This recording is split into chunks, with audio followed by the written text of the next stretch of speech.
यीशु मसीह के नाम में एक बार फिर से जय मसीह की। जैसे कि आप सब जानते हैं पास्टर बेनी हिन को, और वो बहुत बड़े प्रचारक हैं, इंटरनेशनल प्रचारक हैं और प्रभु की सेवकाई करते हैं। जब वो छोटी उम्र के थे और यीशु मसीह ने उन्हें चुना था, वो कहते हैं कि जब मैं कमरे में था तो पवित्र आत्मा डायरेक्ट मेरे कमरे में आ गया और मुझसे बातचीत की थी। और यीशु मसीह ने उन्हें दर्शन दिया था, स्वर्गदूत ने भी उन्हें दर्शन दिया था जब वो छोटी उम्र के थे। इस बात को पास्टर बेनी हिन कहते हैं। और पास्टर बेनी हिन इस बात को कहते हैं, उनके द्वारा लिखी गई एक पुस्तक है जिसका नाम है गुड मॉर्निंग होली स्पिरिट, सुप्रभात पवित्र आत्मा। ये पुस्तक जो है पास्टर बेनी हिन के द्वारा लिखी गई है। और इस पुस्तक के अंदर पास्टर बेनी हिन ने अपनी गवाही को बड़ी अद्भुत तरीके से और बताया हुआ है। तो चलिए मैं शुरू करता हूँ। और इस पुस्तक के अंदर पहले अध्याय से हम पढ़ेंगे। पहले अध्याय के अंदर लिखा है, क्या मैं सचमुच तुझको जान सकता हूँ। और इसके बारे में पहले अध्याय के अंदर हम पढ़ते हैं। यहाँ पे इस प्रकार लिखा है, बात सन 1973 के क्रिसमस के दिन पहले की थी। टोरंटो की वे चुभती ठंड को शीत लहर की चादर ओढ़े सूरज उदय ही हो रहा था। अचानक वे वहाँ था। पवित्र आत्मा ने मेरे कमरे में प्रवेश किया। वे पवित्र आत्मा उस सुबह मेरे लिए उतना ही वास्तविक था जितना कि अभी आपके साथ ये पुस्तक आपके लिए वास्तविक है। अगले 8 घंटों के लिए मुझे पवित्र आत्मा के साथ एक अविश्वसनीय अनुभव हुआ था। उसने मेरी जिंदगी की दिशा ही बदल दी। यूं ही मैंने बाइबल खोली, आश्चर्य और आनंद के आंसू मेरे गालों को स्पर्श करते हुए लुढ़कने लगे और उसने मेरे सवालों के जवाब दे दिए। ऐसा लगा कि मेरा कमरा स्वर्ग के गोलार्ध में उठा लिया गया था और मैंने हमेशा के लिए वहीं रहना चाहा। मैं अपनी उम्र के 29 साल में था और ये भेंट मेरी ज़िंदगी की आज तक के जन्मदिन या क्रिसमस के इनाम में सर्वश्रेष्ठ था। मेरे माता पिता नीचे हाल में थे, पर वे शायद कभी नहीं समझ सकेंगे कि उनके बैनी पर क्या बीत रही थी। दरअसल अगर उन्होंने समझ लिया होता कि मैं क्या अनुभव कर रहा था, तो ये छिन भिन होकर बर्बादी के कगार पर खड़े इस परिवार के लिए काया पलट हो सकता था। करीब 2 सालों से जब से मैंने अपने जीवन यीशु को समर्पित किया, वस्तुतः मेरे माता पिता एवं मेरे बीच में कोई वार्तालाप ही नहीं था। ये बिल्कुल भयानक था। इस्राएल से एक आप्रवासी परिवार का पुत्र होने की हैसियत से मैंने एक परंपरा को तोड़कर अपने घराने को अपमानित किया था। इतनी बड़ी विध्वंसक घटना मेरे जीवन में इसके पहले कभी नहीं घटी थी। बावजूद इसके मेरे कमरे में असली आनंद ही आनंद रहा। हाँ, बिल्कुल अवर्णनीय ही, हाँ, अपार महिमा से परिपूर्ण। अगर आपने 48 घंटे पूर्व मुझे ये बतला दिया होता कि मेरे साथ क्या घटने जा रहा था, तो मैंने साफ कह दिया होता, कभी नहीं हो सकता। पर उसी पल से पवित्र आत्मा मेरे जीवन में जो जीवित हो गया, अब वह दूरवर्ती त्रिएक परमेश्वर का तीसरा व्यक्ति नहीं रहा गया था। वह वास्तविक था, उसका एक व्यक्तित्व था। अब मैं उसके संबंध में आपके साथ कुछ बांटना चाहता हूँ। मेरे दोस्त, यदि आप पवित्र आत्मा के साथ एक व्यक्तिगत संबंध स्थापित करने को तैयार हैं, तो आप निश्चित हो जाइए कि आपके अतीत का सपन सर्वोत्तम तरीके से पूरा होगा। तब तो आगे पढ़िए, अन्यथा मेरे आपसे अनुरोध है कि आप इस पुस्तक को हमेशा के लिए यही बंद कर दिए। ये ठीक होगा, पुस्तक बंद कर दिए, क्योंकि मैं आपके साथ जो बांटने जा रहा हूँ वह आपके आत्मिक जीवन को बदल डालेगा। अचानक ये आपके साथ घटेगा, या शायद आपके पढ़ते रहते वक्त, या आपके प्रार्थना करते समय होगा, अथवा आपके गाड़ी चलाकर काम पर जाते वक्त होगा। पवित्र आत्मा आपके निमंत्रण का जवाब देने जा रहा है। वह आपका घनिष्ठ मित्र, आपका मार्गदर्शक, आपका शांतिदाता, आपका आजीवन साथी बनने जा रहा है। और जब आप वे मिल जाएगा तो आप कहेंगे, बेनी, मुझे आपसे कहने दे कि पवित्र आत्मा मेरे जीवन में क्या कर रहा है। आगे लिखा है, ईश्वर की सामर्थ प्रकट हुई। पीट्सबर्ग में एक छोटी रात। मेरे दोस्त फाइनर ने मुझे उसके साथ एक किराए की बस में पीट्सबर्ग में पेंसिल्वेनिया चलने को कहा। जिम फ्री मेथोडिस्ट का एक पास्टर है जिनके साथ मेरी मुलाकात एक गिरजाघर में हुई थी। जहां मैं गया था वहां दल एक चंगाई सुसमाचार प्रचारक कैथरीन कुलेमैन की सभा में जा रहा था। सचमुच में उनकी सेवकाई के बारे में बहुत थोड़ा जानता था। मैंने उन्हें टेलीविज़न में देखा था और उन्होंने मुझे विस्मित कर दिया था। मुझे लगा वे अजीब सी बातें करती थी तथा अद्भुत दिखाई देती थी। अब वास्तव में मुझे उनसे कुछ अपेक्षा नहीं थी, किंतु जिम मेरा दोस्त था तथा उसको मैं निराश नहीं करना चाहता था। बस मैंने कहा, जिम तुम कभी नहीं समझोगे कि इस यात्रा से संबंधित मेरे पिता के साथ मेरा कठिन समय रहा। सुनो, मेरा हृदय परिवर्तन के बाद माता पिता ने मुझे गिरजा संबंधी बातों से दूर रखने के लिए यथासंभव सारी कोशिशों की हैं और अब पीट्सबर्ग की ये यात्रा इसका कोई सवाल ही नहीं उठता था। पर बहुत अनिश्चित से उन्होंने अपनी अनुमति दी। हमने गुरुवार की अति सुबह टोरंटो छोड़ा, जो मात्र 7 घंटे की यात्रा थी। एक अकस्मात बर्फीली तूफान की वजह से काफ़ी धीमी हो गई।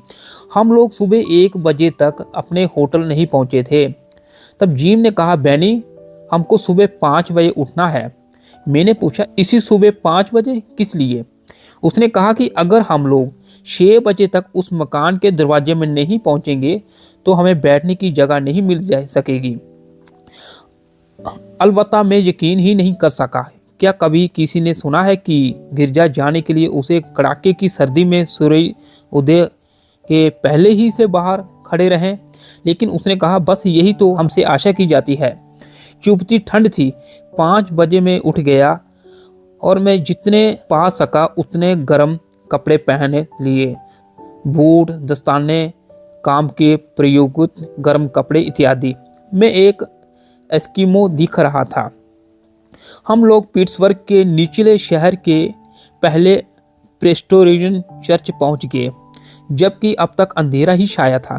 किंतु ये देखकर मैं स्तब्ध रह गया कि सैकड़ों लोग वहां पहुंच चुके थे और फिर दरवाज़ा और 2 घंटे तक नहीं खुलने वाला था। छोटे कद होने के कुछ फ़ायदे हैं। मैं इंच इंच करके धीरे धीरे आगे दरवाजे की ओर खिसकने लगा। जिम को मेरे ठीक पीछे खींचते हुए वहाँ तो दरवाजे के सामने की सीढ़ियाँ पर लोग सोए हुए थे। एक महिला ने मुझे बतलाया, वे तो रात भर से ही यहाँ पड़े हुए हैं। यहाँ हर सप्ताह ऐसा ही होता है। मैं वहाँ खड़ा रहा। मैं तुरंत कांपने लगा, मानो शरीर को किसी ने कसकर पकड़ लिया हो और वह मेरे शरीर को झकझोर रहा है। पल भर के लिए मैंने सोचा कि इस कड़ाके की शीत लहर मुझ पर असर कर रही है होगी, परंतु मैंने गर्म कपड़े अच्छी तरह पहन रखे थे और बेशक मुझे ठंड तो नहीं लग रही थी। एक अनियंत्रणीय कंपन मुझ पर यूं ही हावी हो गई है। इसके पहले ऐसा कभी नहीं हुआ था और ये रुक ही नहीं। शर्म के मारे जिम से मैं बोल नहीं सका। मैंने अपनी सभी हड्डियों को कांपता महसूस किया। मैंने इसे अपने घुटने और मुंह से महसूस किया। मुझे ये क्या हो रहा है?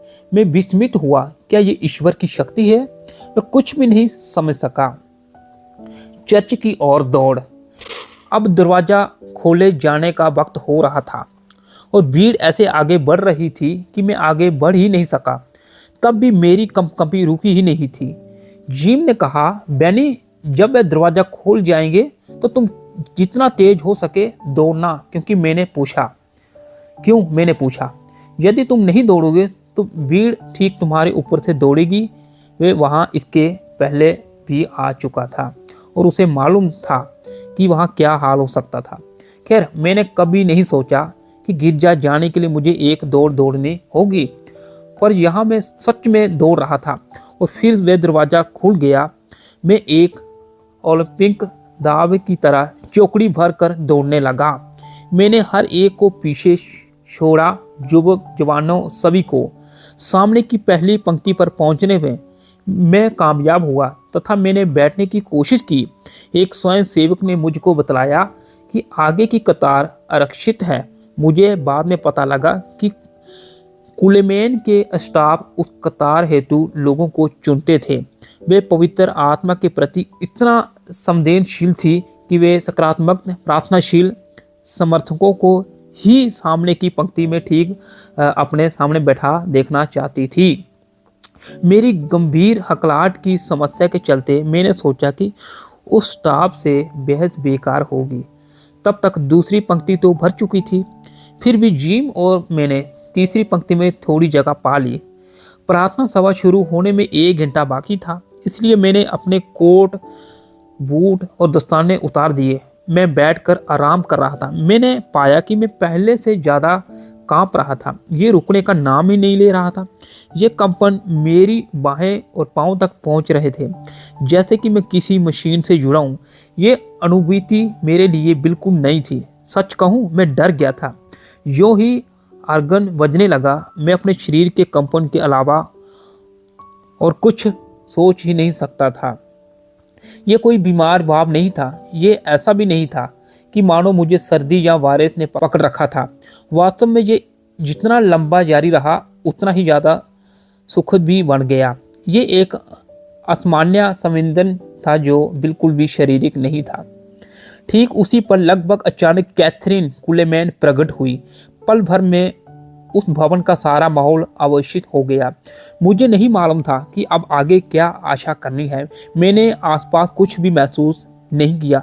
आवाज़ें नहीं, स्वर्गदूतों के संगीत नहीं, कुछ नहीं।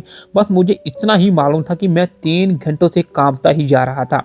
जैसे ही गाना आरंभ हुआ वैसे ही मैंने अपने को कुछ करते देखा जिसकी मैंने कभी प्रतीक्षा भी नहीं की थी। यूं ही हाउ ग्रेट द हार्ट, प्रभु महान विचारों कार्य तेरे, गाना आरंभ हुआ। मैंने अपने पैरों पर खड़ा हो गया। मेरे हाथ उठे हुए थे और आंसू की झाड़ियाँ गालों से होकर बहने लगी। ये ऐसा था मानो मैं विस्फोटित हो गया था। इससे पूर्व कभी भी मेरी आंखों से आंसू इतनी जल्दी नहीं टपकते थे। इसी हर्षोन्माद कहे, ये एक अपार महिमा का संगन भाव था।